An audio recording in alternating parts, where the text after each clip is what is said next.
Right guys, this morning we've just got to test some Rpz valves. I think it's a while since this one's been tested, to be fair. They're supposed to be tested annually.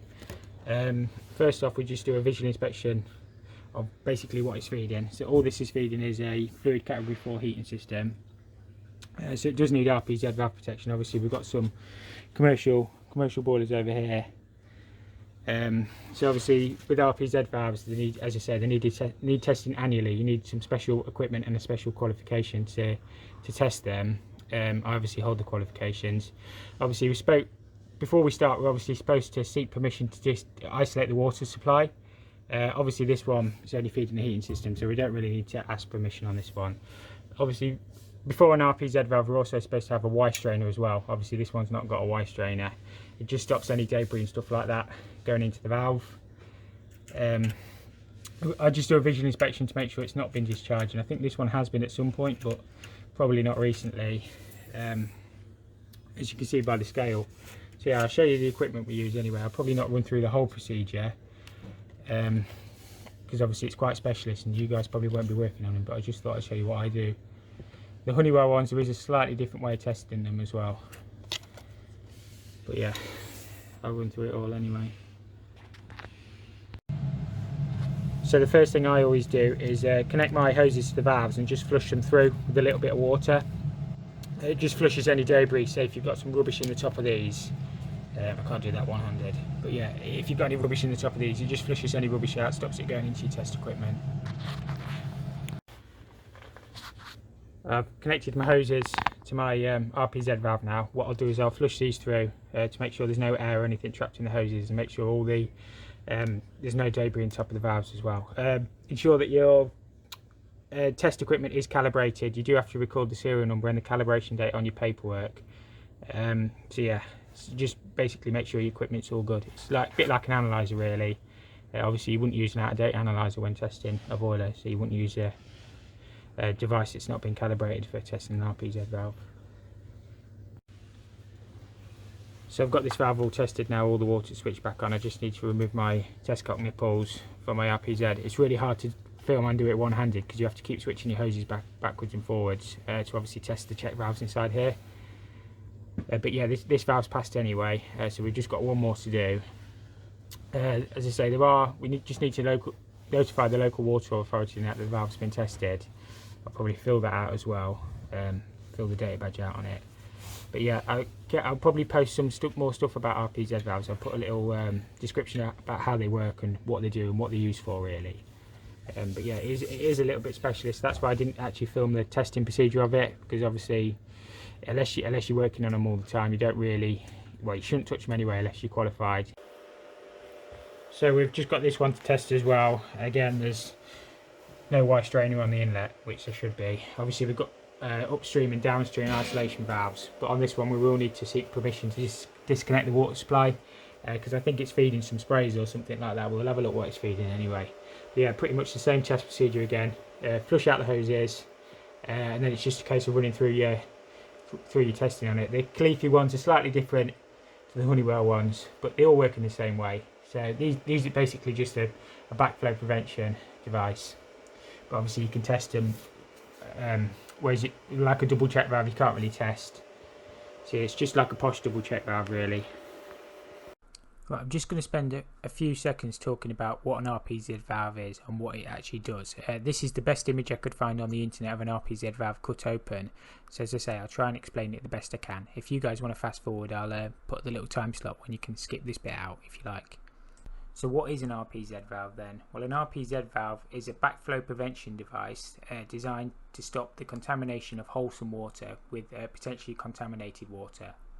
An Rpz valve will only do up to what we call fluid category 4 water, so it won't do fluid category 5. If you've got fluid category 5 water, which is like sewage and stuff like that, you will need a physical air gap. So how does an Rpz valve work? Well, the word RPZ means reduced pressure zone. What an Rpz valve does is it measures the water pressure across the valve, and if there's a fluctuation in the pressures either side of the check valves, it'll open up the drain so the water cannot pass back through the valve. The reason they are different to a double check valve is because an Rpz valve can be tested, obviously, so you can test the check valves to ensure they're operating correctly. It's got a physical air gap as well, so you can see when the water is discharging through the ton dish on the bottom of the valve. You must also be qualified and registered to install RPZ valves in the UK. You must also follow the guidance and the documents provided to ensure the valves are sited in the correct locations, the correct height from the floor, away from all electrics and stuff like that. I'm obviously not going to run it through it all, because obviously if you want to be installing these, you really need to go on the course and go through it all. It's quite an interesting course. I think it was a 3-day course I did. I learnt loads, so it's well worth it if you guys want to get involved in RPZ valves. Get yourself on the course, go through it all, do it all properly, get yourself on your waterboard's website. Yeah, it's a good course. It is Saturday morning, we're back on this one today. Bathrooms are all skimmed out now, so I'm going to get my wall hung vanity units on, shower trays in. I'm going to check to make sure these all fit properly. I've got the radiators to fit under there, that needs boxing in still. Obviously I've not put the wall units on for the toilets until the flooring goes down, but the vanity units hang on the wall. This has just been mermaid boarded in the shower area, so it's just having a splashback behind the basins, so I can get all the vanity units and stuff on. Trays in, a lot of the radiators can go on now as well. I'll get the brackets set up. So that was just the door blowing open. So radiators on here. This one, I've not got the bath yet, but they're not skimming that wall because it's being mermaid boarded. And in here, we're basically radiators. I'll get the brackets set up and leave the radiators off. I don't really want to be here all day today because I want to get home and play some Call of Duty with my mates. And I want to have tomorrow off because I've not had a day off in like 8 weeks. So I'll just crack on today. I'll get a few shots if I can and try and keep it interesting. But yeah, that's today's job anyway. And then I've got all they're putting their water main in as well today, so I've got all that to connect up as well. Could do with a skip. So yeah, that's today's job. So radiators, vanity units, shower trays. So yeah, we'll crack on. First thing you want to do is get everything unboxed and just to make sure nothing's damaged, because obviously if it is, you're not going to be able to fit it. Make sure you've got no cracks or anything in your basins. Give them a good inspection. Make sure none of your vanity units are scratched. Obviously be really careful when moving these on floors and stuff, because obviously you don't want to scratch. I know this has got a protective film which I'll leave on till last, but yeah, just be really careful when handling your stuff. Obviously if you scratch that, it's like a gloss finish, it's going to obviously be noticeable and you're going to end up having to change it. So yeah, just make sure everything's okay. Obviously I've got my tap and my waste here.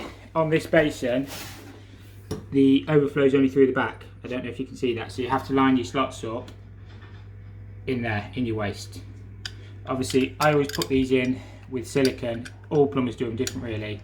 I always use silicone. I use silicone under there, and then I don't use a black washer on top. I use the black washer underneath and just use silicone one side of it. That's how I do mine. I've never had a problem.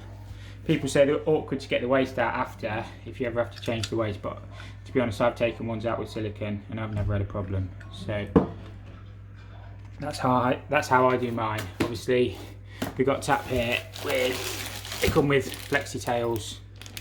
These are straight onto compression, so these ones are quite good. So I'll put a isolation valve inside the unit, obviously where we can get at it, short bit of copper, and then onto the compression. And then obviously my waste and everything should go in this slot, hopefully, if I've got my pipes right. But yeah, as I say, just make sure you've got no damage, make sure your basins aren't cracked, make sure your vanity units aren't scratched, and then you can start assembling them. That's the basin all put together now. So I've got my tap and my click-clack assembled. This is just a bog standard monoblock under here. So obviously you put your flexes in first and then tighten these up. You really should use a box spanner, but I couldn't be bothered to go back to the van and get one out, so just use my grips. But you can get to it nice and easy anyway, and that's obviously the waste under there. So yeah, that's all ready. And I've just got to mount this on the wall. Hopefully it hits. I'll put some pattresses in for this, so hopefully that hits the pattress. and I always set mine up basically standard pedestal height between 820 and 860ish, so I normally aim for about 840. So yeah, that's what height I do them at, unless it otherwise specifies. So yeah, we'll get it on the wall. There is nothing better than a new tub of flux. Plumbers of the future will not know what this feels like. Everything's going crimp, but it's like a time capsule, this video. It's like when you find like old mementos under floors when you're doing new heating systems and stuff like that from the plumbers of the past. Bits of like lead pipe and stuff. I don't know what that feels like, but there's nothing better to me than a new tub of flux. Right, I've just prepped my pipes ready. It just makes it a little bit easier before you get the unit on the wall. So the flexi tails will go straight onto these bits of copper now. So ISO valves where you can get to them. As I say, it just makes it a bit easier than working inside the unit. That's all good. So I've got the brackets on the wall for the basin now, or for the vanity unit to hang on. I've fitted these. These have got some cover caps, but this is how you adjust it. So obviously it fits flush back with the wall. Obviously, if you're fixing on a plasterboard wall, obviously you need good fixings. So I put timbers in, or bits of plywood. Obviously these have got rock solid fixings, because you're never too sure until you get units where your things are going to come. It's probably pulled the stud in a bit there, but the splashback will cover that.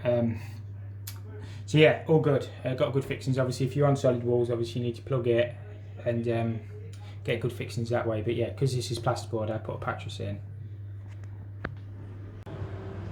Right guys, I've just got this basin unit dropped on now. I've just got to level it up so it goes flush back to the wall. The jaw still goes in. I wish I'd brought my waste pipe a little bit higher, but I honestly don't think it'll matter. I'll just use an elbow and it'll just come into the trap here. Obviously I've got the valves where we can get to them. So I just need to level this up, plumb it up, and then I can get my basin set on then. Right, it's all nicely flush back to the wall now. We've got the unit dead level. So you just adjust it on these basically. You can just tip it and level it on them. So it just hangs on them brackets. So there's some cover caps that cover these. I'll put them on, and then all I do is put some silicone on here and just bed the basin on. Bed the basin on all the way around. And it's just a simple job of just connecting it up then underneath. So all good. Right, I've got the basin dropped on now. It's dead easy. All I do is put 4 small little dots of silicone on the back edge, because if you ever need to get the basin off, it makes it nice and easy. And then just silicone underneath on the unit, and it just beds the basin on then. To be fair, I know I said I wish I'd brought that waste pipe a little bit higher. Looking at it now, I'm pleased I didn't, because I should have room to get a trap on here and just do a couple of elbows and in. As I say, the drawer and everything goes in, so it's not a problem.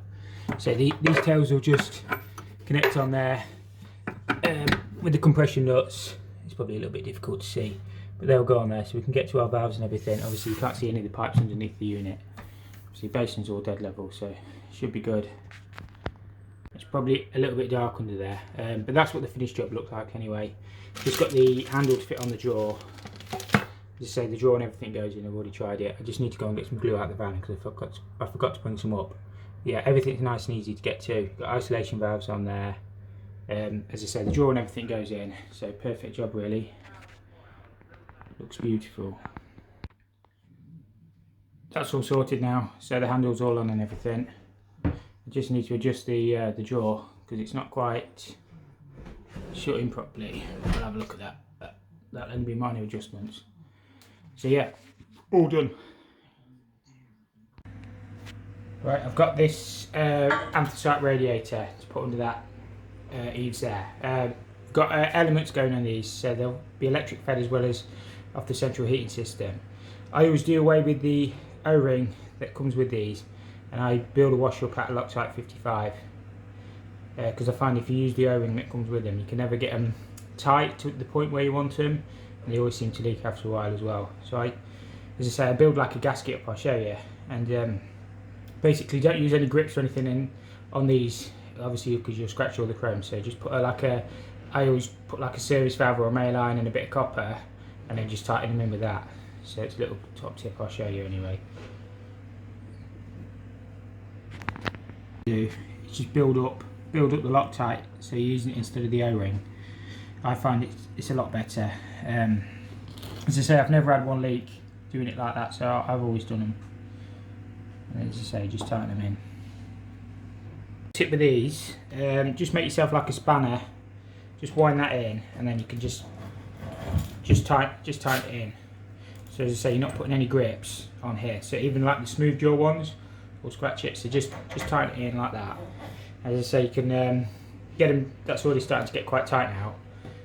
As I say, so you can line them up where you need them to be, and you can just clean your Loctite off after. And it's a lot better than using the O-ring that comes with them. So that's proper tight in there now. As I say, just clean this off because you don't want to see any of this rubbish after. And yeah, it looks a perfect job when it's done. As I say, you won't use that ISO valve, obviously.